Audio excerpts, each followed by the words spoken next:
All right, everyone, get ready for this. We're going deep today, really deep into something that might sound like, well, a robot uprising, but it's really a lot more common than you might think. This one is all about that check engine light that we all know and maybe not love so much. It's the P0335. And today, we're going to decode it, figure out what it is, why it happens, and most importantly, how to get your car back in shape. And you know what? Stick around because later on we're going to talk about relearn procedures, which sounds like, I don't know, something out of Star Trek. But really it's just your car being, well, kind of smart. Yeah, the P0335 code, it's pretty common. It can make people a little nervous when they see it, but it usually just means there's a problem with the crankshaft position sensor circuit. Okay, so sensor circuit, now I'm no mechanic. So what does this crankshaft position sensor thing even do? Okay, so think of your car's engine. It's like a perfectly choreographed dance, every part moving together, right, in sync. And the crankshaft, that's like the lead dancer, the one setting the pace, the tempo for everything else. All right, I think I'm following you. So how does the sensor fit in here? The crankshaft position sensor is watching the crankshaft's every move. It tells the computer, the car's computer, where the crankshaft is at every moment. That's super important for things like, making the spark plugs fire at the right time and injecting the fuel at the right time. So it's like the sensor is like a choreographer, making sure everyone hits their mark perfectly. Exactly, that's it. And when the sensor isn't working right, well, that dance falls apart. And you might get misfires, the engine stumbles because the spark plugs aren't firing when they should, or the engine might idle roughly, like you can't find the beat, and sometimes even you could lose power or the engine could stall out. Okay, so one little sensor, big problems. So what causes this P0335 code? I know we were looking at a few things. Because the easiest thing is that the sensor itself is just, well, worn out. It happens. They're electronic, and like all electronics, sometimes they just fail. So sometimes it's that simple, like changing a light bulb. Exactly. But sometimes it's not the sensor, but how it's talking to the computer. It's like when you have a phone charger, the wire's all frayed and you get static or the call drops. A communication problem. Yeah, exactly. Yeah. The problem could be with the wiring between the sensor and the computer, like a broken wire, loose connection, or maybe even corrosion. All of that could cause the code. Okay, so a sensor problem or a wiring problem, anything else? Well, one thing people don't always check is the fuse box. The crankshaft sensor often shares a fuse with other things, so if a bunch of stuff in your car is acting weird, check the fuses. It could be that easy. Yeah, always good to check the simple things first. Speaking of things that sound complicated, what about these relearn procedures? Okay, so say you've replaced the sensor, and you think, okay, we're good. But sometimes the computer needs to adjust to the new sensor. The computer needs to, learn. You're talking about, training a puppy. It's kind of like that. All sensors are made to, exact specs, but they each have their own little quirks. It's like when you get new shoes, they're the same size, but they feel different until you break them in. So the computer needs to break in the new sensor. That's the relearn procedure. It's different depending on the car. Sometimes you just drive around for a bit. So you just take it for a drive and that helps the computer learn. Right. It picks up data from the new sensor as you drive, accelerate, slow down, and then it uses that to fine-tune everything. What if driving around isn't enough? Well, sometimes there are steps. You can find them in the car's manual, like speeding up to a certain speed, holding it there, then stopping completely. It just gives the computer the right info to help it understand the new sensor. So it's like a little training routine. Is there a faster way to do all of this? Sometimes, yeah. Some of the high-end scan tools, they have a function to do it automatically. But even without those, usually you can do it yourself. It's not too hard. That's good to know. To really understand this sensor, how important it is, let's go back in time a bit. Ooh, history. Before we had all this, computers and sensors, engine timing was all mechanical. Gears, chains, the distributor. It was all about getting the spark plugs to fire at the right time. That sounds complicated. It was. But then came the crankshaft position sensor. It was like a bridge between the old mechanical stuff and the new electronic engine management. So it was key to how engines evolved. Yeah, it really was. Yeah. And as engines get more complex, the sensor is even more important. Wow, this one little sensor is a pretty big deal. It's not just a code, it's, well, a whole history of how cars work. Okay, so practical stuff. What happens when this sensor goes bad and you get that code? What do? That's a great question. And that's what we'll cover next time. We'll talk about diagnosing the problem and how to get your car back on the road. So welcome back to our deep dive here. Before we got into the history of it all, we were talking about what can go wrong with the crankshaft sensor. But now let's talk about, well, what to do about it. You get that P0335 code. What's the first thing you do? Do you just go buy a new sensor? Whoa, hold on there. Mm-hmm. I know it's tempting to just like start replacing things, but any good mechanic will tell you. The first thing is to figure out what's really wrong. Remember we talked about the sensor itself, the wiring, even the fuses? You got to find the culprit before you start throwing parts at the problem. Okay, so put on our detective hats. Where do we start? Well, start simple, take a look, open the hood, and look at the sensor, the wiring, everything around it. Are there any cracks? Is there corrosion or any wires frayed? Sometimes the problem is right there in front of you. So like a quick visual checkup, but what if everything looks okay? If you don't see anything obvious, then it's time to get out the multimeter.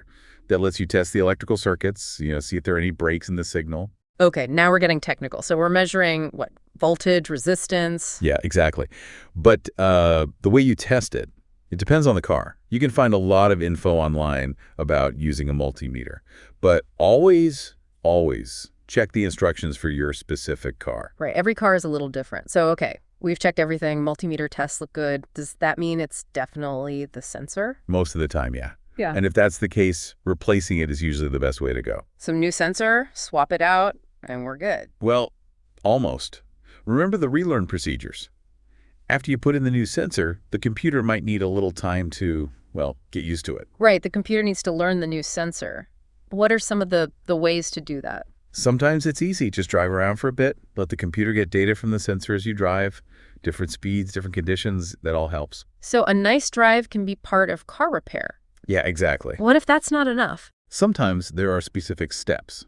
You can find them in the repair manual. You might have to, accelerate to a certain speed, hold it there, then stop. That gives the computer specific data points to use. Like a training program for the computer. Are there any shortcuts for this? There are some. Some of the really good scan tools, they have a function that can do it automatically. But even if you don't have one of those, usually the relearn procedures are pretty easy to do yourself. That's good to know. But honestly, I'm not much of a mechanic myself. Is replacing the sensor something someone who's not a mechanic can do, or is it better to call a pro? It's kind of a mid-level DIY repair, I would say. Not super complicated, but you need to know a little bit about how cars work. Yeah. If you're not sure, it's always better to take it to a mechanic you trust. I mean, it's an important part of your engine. Yeah, good advice. But even if I don't do it myself, it's good to understand what's going on. I'm sure. Knowing what the code means, what could be causing it, that means you can talk to your mechanic, Ask the right questions, understand what they're telling you.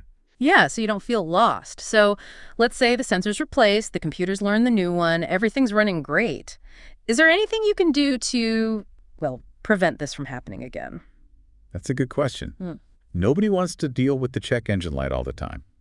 The best thing to do is preventative maintenance. Like taking your car to the dentist for a checkup. Exactly. Follow the service schedule in your owner's manual, Oil changes, spark plugs, have a mechanic, check the wiring and sensors sometimes. So just keep everything in good shape. It's like staying healthy yourself. Yeah. Eat right, exercise, get checkups. Same thing for your car.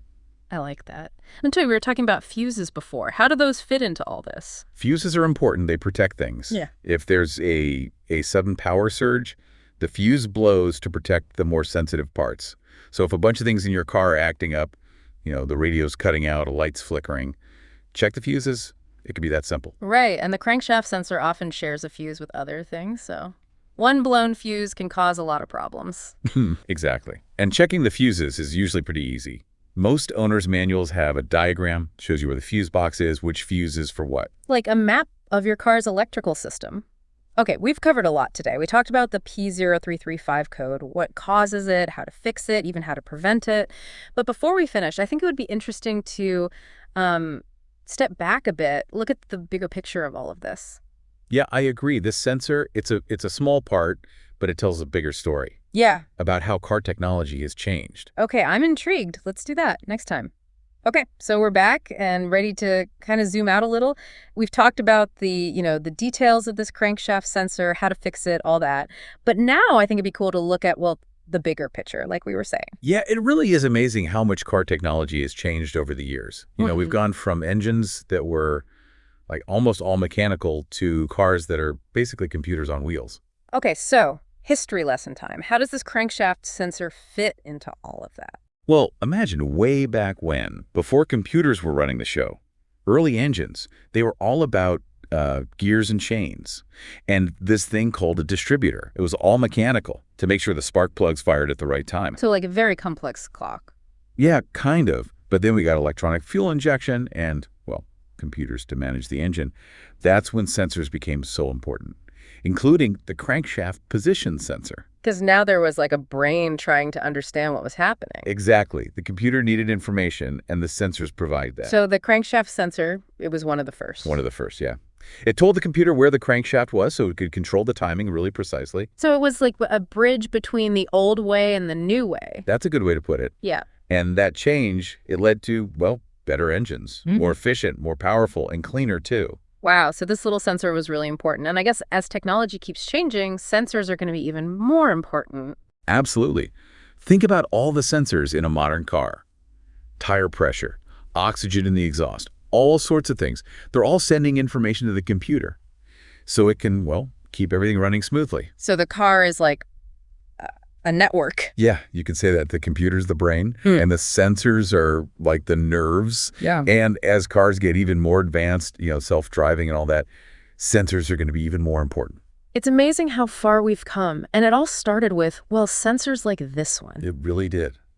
They may seem simple, but they're essential. They're the eyes and ears of the modern car. So we rely on them more than we realize. I think that's true. So next time you see that check engine light, or you hear a mechanic talking about sensors, remember that there's a lot more to it than meets the eye. Yeah, they're part of a bigger story.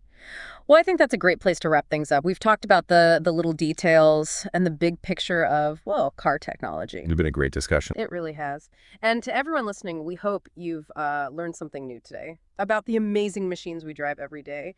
And remember, next time that check engine light comes on, don't panic. Just, well, use what you've learned and you'll figure it out. Until next time, happy driving, everyone.